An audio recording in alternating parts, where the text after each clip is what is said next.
Thank you everyone for joining for today's FutureDAMS seminar.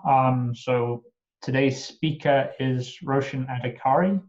So many of you, I think, will have met Roshan in previous seminars that he's chaired. I'm going to be chairing this one. So Roshan is a postdoctoral research associate at the University of Manchester, working within the agricultural economics team here. He's an applied economist by background, with interests in sustainable development of agricultural systems. In particular, as part of FutureDAMS, he's been leading a lot of our research looking at the roles of irrigation development and irrigation management policy in improving rural livelihoods and resilience to climate shocks.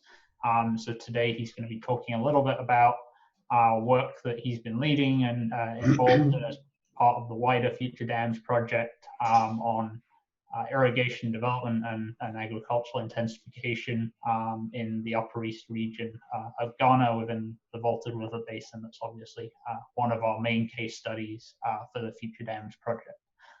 So I'll hand over to Roshan. All right. Hello, everyone. Thank you for tuning in today. And thank you, Rose, for the opportunity to present some of my work here.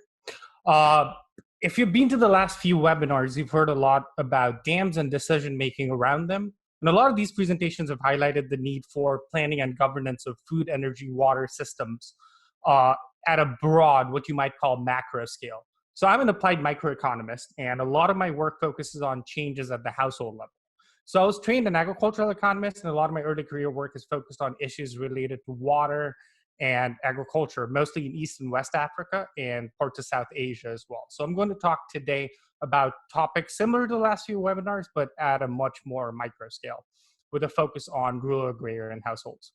So this presentation is titled Alternative Models of Irrigation Development in Ghana. Before we talk about alternative models of irrigation development, I'd like to give some context to this presentation and place this research in the overall research that's happening within the FutureDAMS Agricultural Economics Group.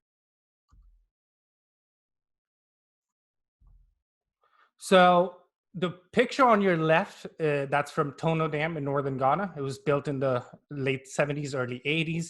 And that's a good segue to my point with this slide here. Before we move on to alternative models of irrigation development, let's look into existing or traditional methods of irrigation development. So the linkages between irrigation and agriculture, they've been documented pretty well in literature, and it's fairly obvious, right? All else equal, if you irrigate more, agricultural production generally goes up. And expansion of irrigated agriculture is almost central to efforts to enhance food security, reduce rural poverty, and increase resilience to impeding climate change everywhere. And this is true of everywhere, but especially so in Sub-Saharan Africa. So how do we irrigate? Traditionally, it's been dams, right? Dams traditionally have been seen by governments and NGOs and other international bodies as tools to improve agricultural water security and increase crop production. And in Sub-Saharan Africa especially, irrigation development has historically occurred through construction of dams and associated water and canal irrigation structure. These projects have been pretty all over the place in terms of size, ranging from 400 to over 100,000 hectares. First initiated by the colonial administrators in the early 20th century. And their development really took off in the 1960s due to support from multilateral donors, such as the World Bank and African Development Bank. And investments have been considerable. There's one study of 43 African irrigation projects that estimates to irrigate about 1 hectare of land costs you around $12,000. That's dollars. And with some other estimates going all the way up to $20,000.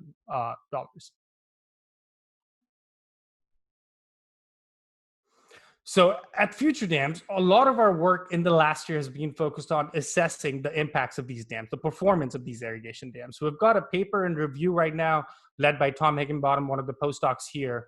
It's titled African Schemes Fail to Deliver Proposed Agricultural Benefits.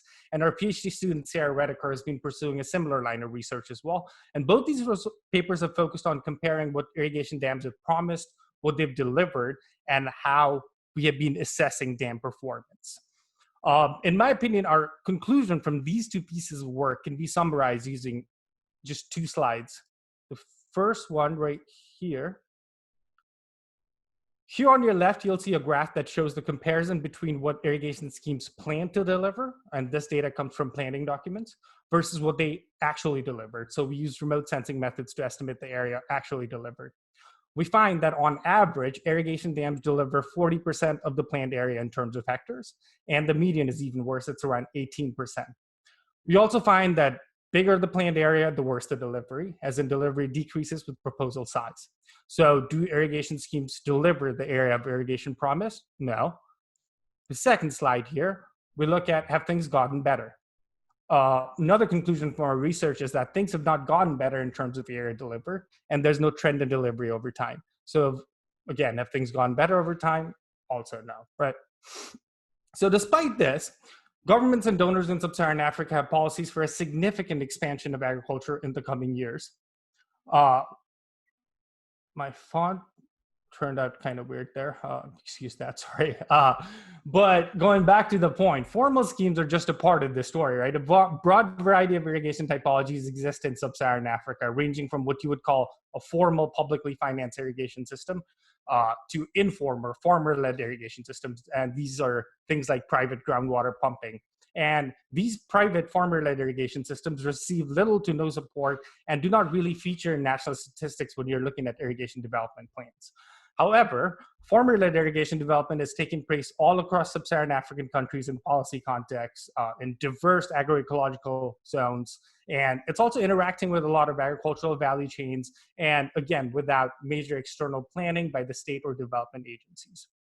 By some estimates, farmer-led irrigation may add like 10 to 20 times more irrigated area to national statistics. So we started this research by coming to the realization that understanding where irrigation is happening and what value it generates, different irrigation typologies, we think that it offers a valuable opportunity to generate new insights about best practice approaches for irrigation expansion. So we start off with the overall goal of how can we make future irrigation development cost-effective, sustainable, and equitable. And to analyze this, we want to look at what kind of irrigation is happening, where it is happening, and what value it generates. Then we want to look at how different characteristics of irrigation development affect welfare outcome for smallholder farmers who are, usually the people who use these irrigation schemes. So before I go ahead with this, I'd like to acknowledge the work of several other people on farmer-led irrigation and impacts. Those who are familiar with the Global Development Institute will be familiar with Phil Woodhouse and the SAFI project that have done considerable work in this field. In this research, what we're trying to do is we're trying to look at formal and informal, that's farmer-led, in the same setting and compare outcomes. Let me explain this a little further. So throughout this presentation, I'm going to refer to farmers and irrigation schemes that are formal irrigation schemes, and those are informal. So let's look at the picture that is the Tono Dam again. From our definition, this would be a formal scheme. It is a dam, it's publicly funded, and farmers are organized by laterals, and that's how irrigation happens, right? If you look at these two other pictures, and these two are the pictures that we would refer to as informal schemes in our research. The second picture there is a riverbed started by a community not too far from Bolgatanga in Ghana. They store the water there, use a motor pump to extract water, and then they irrigate. The third picture is just one farmer who's extracting groundwater using a bucket. So overall, informal, farmer-led irrigation schemes are those that receive little official support or recognition, examples presented in these pictures. And what we wanted to do in this research was to look at welfare outcomes among farmers in formal schemes and informal schemes in the same agroecological conditions who are using different irrigation systems. And in order to do that, we headed out to northern Ghana. So our study specifically focused in the White Volta River Basin in northern Ghana. And we chose this location for a few different reasons. First is that this region has all the typologies that we're interested in studying. The pictures earlier were all from northern Ghana. The Tono and Bea dams there make up for a significant portion of irrigated area in the region. In addition to that, informal irrigation initiated by farmers is also widespread in the region. However, there's, I would say, some lack of information, the comparative performance between the formal irrigators and the informal irrigators, especially when it comes to alleviating rural food security and bettering livelihoods, how these play out. So we use region in northern Ghana as a window sort of to understand the structure of Ghana's current irrigation sector including the relative performance and integration of formal and informal irrigation schemes. So this is a map of our study area on your screen. It was last summer, so in 2019, I went there with a couple other researchers and spent a couple months here. We conducted a series of semi-structured interviews and a household survey among farmers in villages in formal and informal schemes. So to your top left here, you'll see the Tono Dam. On your top right, the other water body, that's the Bea Dam. So we surveyed villages that use water from both these dams. And we also surveyed other villages in the region that did not have access to these formal irrigation schemes. So data collection, we had two different modules. The first one was a household module and the second one was a community module. So we conducted two different interviews. And in the household module, we conducted interviews with 390 households. 126 of them were non-irrigators that didn't have access to irrigation, so relied on completely rain-fed farming. 126 were formal irrigators from Tono and Bea dams, and 138 were informal irrigators, so a pretty good balance of households there. And the community module, we conducted a series of semi-structured interviews in 8 villages in the informal schemes. So to select 390 respondents, we applied a 2-stage random sampling design. In the first stage, we sampled villages randomly from a list of villages in the area. And in the second stage, we selected farmers randomly from the selected villages. And to identify community for our surveys, we conducted a scoping trip in April of 2019. We scouted the area, made connections with partners, and then we went back in June of 2019, and that's when the actual data collection happened. So this table shows the basic summary statistics for the households included in our survey. As you'll see, household sizes are generally large, averaging 8 members with around 5 adults in each household. Most of the households are headed by males, and the average household head is around 51 years or so. The total land owned by households is around 3.1 hectares, but the average plot, as you'll see there, is close to 0.8 hectares, so fairly small. The annual household incomes are self-reported incomes here, so we think there may be some reporting bias here, and these numbers may be on the lower end. Regardless, according to self-reported incomes that you can see here, around 87% of the sample is poor, according to the $1.9 a day threshold, and then 95% of the sample is poor, according to the $3.2 a day threshold. Moving on to livelihoods. So this table shows the main and the second main source of income for the farmers in our sample. Most of the farmers in our sample depend on agriculture for their livelihoods. There's a little bit of off-farm employment and business opportunities, and some rely on remittances from family members who are away from the village, but majority of the households rely on farming and income from agricultural activities or directly from farming for their livelihoods. As you can see from the table, around 60% of the households report agriculture as the main source of income, whereas an additional 41% report agriculture as the second main source of income. So before we move on to the differences between different types of irrigators in the study, it's helpful to look at the agricultural typology in this part of the world, what it looks like. So there's 2 distinct seasons for cropping in Ghana. So the rainy season starts from around mid-May and goes all the way to mid-October. And the dry season is the rest of the year, around mid-October to mid-May again. The estimates of these vary and changes every year, but broadly, that's when the rainy season and the dry season happen. And most of the farmers in northern Ghana, staples like maize are grown in the rainy season. If they have access to water, farmers grow other crops in the dry season. As you can see in the cropping calendar here, paddy's grown twice there, maize is grown once in the rainy season, whereas vegetables like okra and onions, they're grown twice there as well in both rainy and dry season. So 2 distinct seasons, and that affects irrigation typologies and agricultural typologies a lot as well. So in order to differentiate between non-irrigators, informal irrigators, and formal irrigators, we asked the farmers if they cultivated in the last 2 seasons. So we conducted this survey in 2019. So this data would be from the 2018 seasons. One thing you'll see here is among the plots cultivated and the percentage of the plots cultivated in the rainy season and the dry season, 100% of the plots owned by non-irrigators are cultivated in the rainy season. So they rely completely on rain-fed production here. In the dry season, none of these plots are cultivated. So right off the bat, you can see that in the dry season, if you don't have access to irrigation, you simply cannot cultivate. So this leaves out a lot of plots in the region outside of cultivation, and farmers are limited to agricultural earnings from just one of the seasons. Among the informal irrigators, that's the second column in this, third column in this table, only 2% of the cultivated plots are irrigated in the rainy season.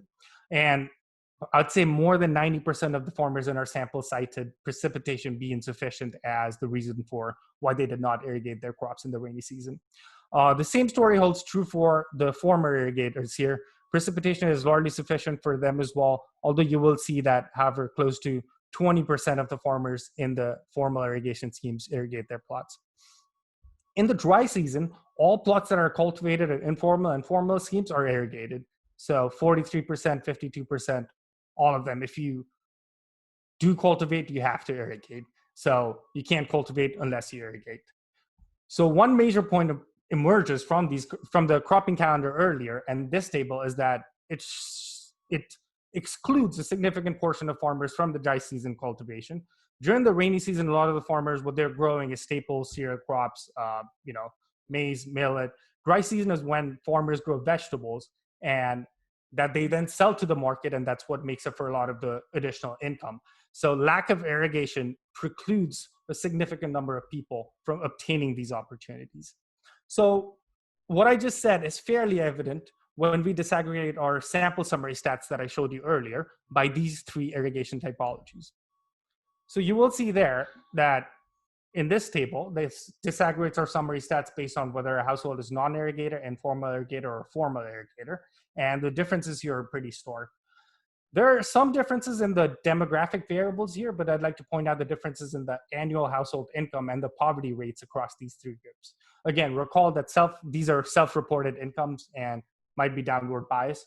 Regardless, the household incomes are highest for those in the formal schemes, followed by informal irrigators, and non-irrigators are the poorest. So the poverty rates are based on the annual household numbers, so they follow a similar trend as well. So why is this the case?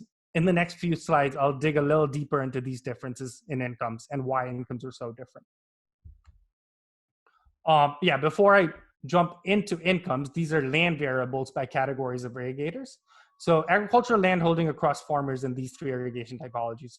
You'll see that farmland and average plot size are higher for irrigators, both formal and informal irrigators, if you compare them to non-irrigators.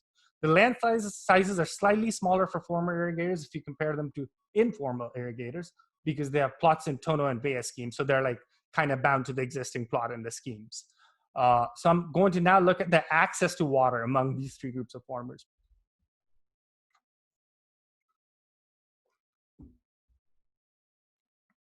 So this is the response to the question, do you face water shortages? And we asked farmers if they face water shortages for agriculture and provided 4 options. No water shortages during either rainy or dry season, and water shortages in both rainy and dry season. As we can see, among non-irrigators, 46% of them cited water shortages during the rainy season. Recall that non-irrigators do not grow crops in the dry season, and we think this is why most of them reported shortages only in the rainy season. Among the informal irrigators, most of them cite water shortages in the dry season. The water shortage perception for formal irrigators is pretty split across the 4 categories. If you look at the second bar in the graph there.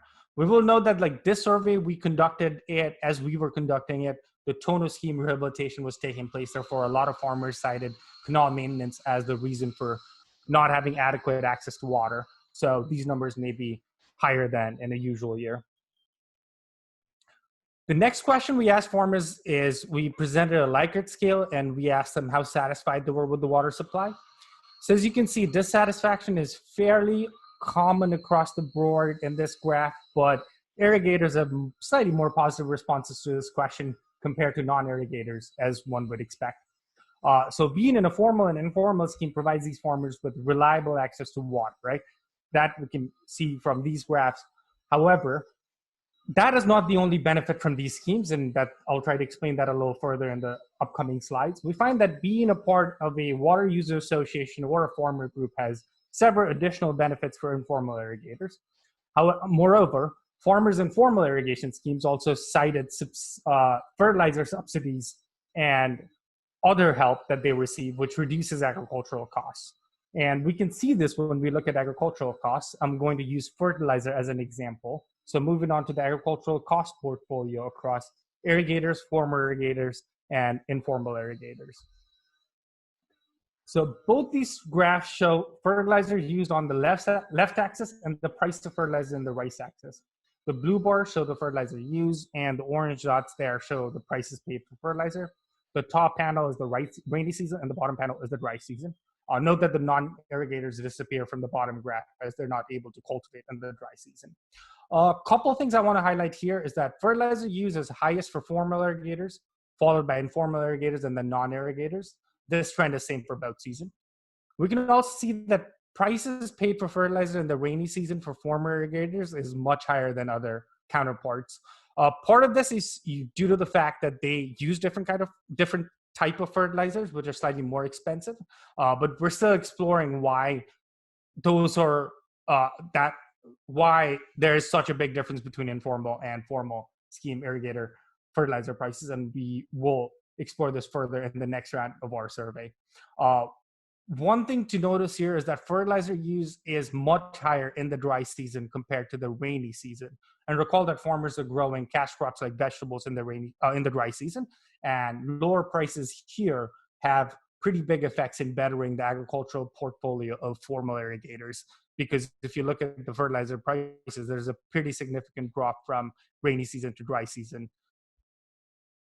Next, we look at differences in crop yield. So I use the fertilizer as one of the inputs to show the differences in cost between these three different farmers. I will note that yields, when we move on to the conversations about yields, their comparisons is slightly difficult because agricultural typologies, although they're like similar here, crop choices are fairly varied, even in a pretty small geographic region. So I picked two main crops in the region, paddy and pepper, to highlight some differences in yields. So the graph here shows paddy yields across the same three different irrigation typologies, and this is the rainy season. Note that in the formal scheme, 20% of the farmers irrigated their plots, whereas next to none of the farmers irrigated their plots in their informal schemes. Non-irrigators, of course, they didn't irrigate, so they relied on rain-fed production. So the difference between informal and non-irrigators here is very little. It's essentially just rain-fed production. However, we can see that rice yields are much higher for formal irrigators compared to informal irrigators and non-irrigators. There's little differences in yields between informal and non-irrigators, but again, very few informal irrigators irrigated their plot in the rainy season. So just comparing rainy season yield there. I think the major difference is looking at the difference between formal and informal irrigators here. Now, moving on to the dry season here, those are pepper yields. It's all tons per hectare, formal and informal irrigators. There's some outliers there, but we can see that on average, formal irrigators obtain much more yields than informal irrigators. And this is dry season pepper yields. So across both rainy and dry season, we can see that formal irrigators have much higher yields than informal irrigators. So these differences in yields lead to significant differences in agricultural value of production. So to calculate this agricultural value of production, we asked the farmers what they generally sold their produce for. So this is not revenue from, this is not profit, sorry. So this is just however they produce, we put a price tag to it and calculated agricultural value of production. This is for both seasons. The top panel is the rainy season and the bottom panel is the dry season. As one would expect after seeing the yields, agricultural value of production is higher for formal irrigators across both seasons. It is also worth noting that the value of production is very low for non-irrigators in the rainy season and zero, obviously, for the dry season. Therefore, there is significant heterogeneity among output and value of production across irrigation typologies. Now, so this was what they produce across three irrigation typologies. I'm going to show some results from what they actually do with their produce. So the earlier graph showed differences in yields and agricultural value of production. That doesn't really tell us much about what is being done with the produce. The graphs here show the use of agricultural harvest across non-irrigators, formal irrigators, and informal irrigators in the rainy season. The first graph is the proportion of harvest sold, and the second graph is the proportion of harvest used for own consumption.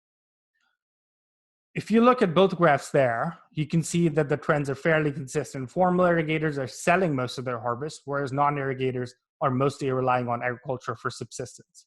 Informal irrigators are somewhere in the middle there, although they do sell a lot of their harvest for the rainy season. If you look at the second graph where there's proportion of harvest sold, there's a lot of them selling their harvest.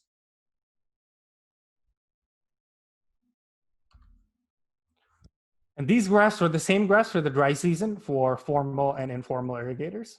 The first graph is the proportion of harvest sold, and the second graph is the proportion of harvest used for own consumption. Here we can see that most of the dry season output is sold by farmers in both formal and informal schemes, because the first graph for own consumption, the numbers are a lot of them are like from 0 to 0.25, less than a quarter, whereas proportion of harvest sold, most of it is above 0.75. So we can see that most of the dry season output is sold by farmers in both formal and informal irrigation schemes. And then earlier we talked about formal irrigators enjoying benefits in terms of reliable access to water, institutions in form of water groups, right? Support from organizations, and reduced input costs through fertilizer subsidies. Another way irrigation schemes benefit farmers is through providing channels to sell their produce. So these two graphs that I just showed you in terms for rainy and dry season, we're seeing that a large part of the proportion is being sold. So where are they selling it to? So we asked the farmers, where did they sell their produce? And this is for the rainy season. This graph shows where farmers sold their agricultural produce, and the data is divided across non-irrigators, formal irrigators, and informal irrigators again. Recall that very few non-irrigators actually sold their produce, and this is the percentage among those who did sell a produce, but I'd focus on the numbers for formal and informal irrigator here. Comparing people who did sell their produce here, we can see that formal and informal irrigators sell largely to farm gate buyers and market traders. The blue one is the consumers in this graph, the yellow orangish one is the farm gate buyer, and the gray is the market trader. And you can see for formal and informal irrigators, a lot of the sale is happening towards farm gate buyers and market traders. And in the dry season, when selling a produce is even more important, we can see that very few irrigators sell their produce to consumers and go through other channels to sell their output. And a couple of points here is that non-irrigators first don't produce enough to sell much in the rainy season, and they don't produce anything in the dry season. But even in the instances that they do, irrigators in both formal and informal schemes sell to channels that on average pay you slightly higher for your agricultural produce. So this is another channel that affects the heterogeneity in agricultural profits across different groups of farmers. Again, in this graph, it's the same color. The orange one is the farm gate buyer, and the gray one is the market trader, which makes up most of the agricultural sales here. So this is a cross-sectional data set. We only have one round of survey data so far. So we can't control for a whole lot of things when we're trying to do any kind of econometric analysis. However, I ran a simple stochastic frontier model for paddy and pepper production for farmers across these three irrigation typologies, and I've displayed the results in the graphs above. I just wanted to highlight that earlier trends of welfare or production, that is formal scheme irrigators being better off than informal scheme, who are then better off than non-irrigators, is true when you compare technical efficiency of production as well. On your left, there's the technical efficiency of rice production. Formal irrigators have the highest technical efficiency, means they're followed by informal, followed by non-irrigators. And then when you look at technical efficiency of pepper production, it's the same story there. Formal irrigators are slightly more technical efficient than informal irrigators when it comes to pepper production. I won't go too into the robustness of this, as this is a pretty simple model. I'm not corrected for a whole lot of things here, but once we have panel data from the next round of survey, I'll explore this further. Finally, a few details on irrigation support. From all our farmers, 38% reported receiving support for agricultural activities, and more than 90% of these farmers were in formal and informal irrigation schemes, and very few non-irrigators received support. 20% of the farmers reported received supporting from MOFA, 25% from GITA, and 4% was from NGOs and other places. 94% of them said that the support was free, and 6% had to pay for the support received, but 90% of them said that the support was beneficial. Again, like there's a lot of support here, but again, highlighting the point that more than 90% of the farmers who did receive support were farmers in either formal or informal irrigation schemes, and those two mainly in formal irrigation schemes. So to wrap this up, all the charts and graphs and comparisons, our preliminary findings here suggest that formal irrigators are better off than informal irrigators, who are then better off than non-irrigators. That is, obvious from the graphs we showed so far, but access to water is just one part of the story, right?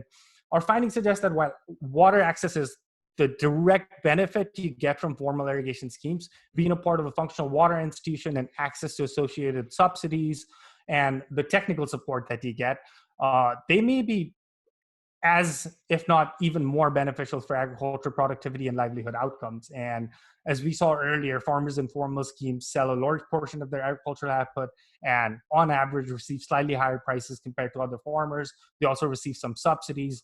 They receive a lot of support from government and non-government authorities. Therefore, these farmers in formal irrigation schemes enjoy a broad range of benefits, which go beyond the direct benefits from reliable and inexpensive water access. As a result, these farmers have lower agricultural costs, higher production, and better welfare outcomes. And these findings, we think, highlight the need for broadening public support for irrigators outside the government-managed irrigation schemes, the formal schemes, who we find are sometimes neglected in official irrigation development trajectories when you talk about it. So to put that differently, with such little support from outside, you saw that informal irrigators are doing so well in terms of, a lot of agricultural metrics. So it kind of begs the question, like, what if they had the same support that farmers in the formal schemes receive? I think that's an important question. Our findings also highlight the need for incorporating factors related to irrigation scheme performance and productivity in broader analysis that's going on the sharing of benefits associated with irrigation dam development. I say this third point, especially as Pulugu is being built, constructed right now, which is not too far from our irrigation, from our study area. And from this study and other ongoing research, we find that there's a pretty significant relationship between plot sizes in irrigation scheme and agricultural output. So in addition to plot sizes, there's several other factors associated with an irrigation scheme development. So we need to incorporate these factors as we plan for irrigation schemes in the future. So those are the preliminary findings. As I said, in terms of further work, we're conducting a second round of the same household survey this summer. In addition to getting a panel data set, the focus of the survey will be to kind of dig deeper into some of the findings we presented today. For instance, water and farmer user group, how they support farmers there and their roles in agricultural outcomes and welfare. And we're also identifying different kind of weather shocks that farmers face and resilience in this context towards these shocks.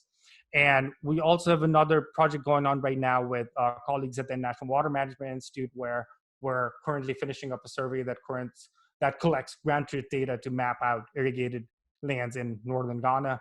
And we hope to have around 1,000 plots and then use remote sensing to map out areas. And that should help with mapping, where irrigation is happening and where support is best directed towards. That is all I have. This is a picture of our research group at the brand new Pulugu Dam. We paid a visit to the site location about a year ago. Yeah, that's it for me. I'd be happy to take any questions. Okay, so thank you everyone for joining, and thank you again to Roshan for the very interesting presentation, and look forward to hopefully seeing you all in a couple of weeks' time.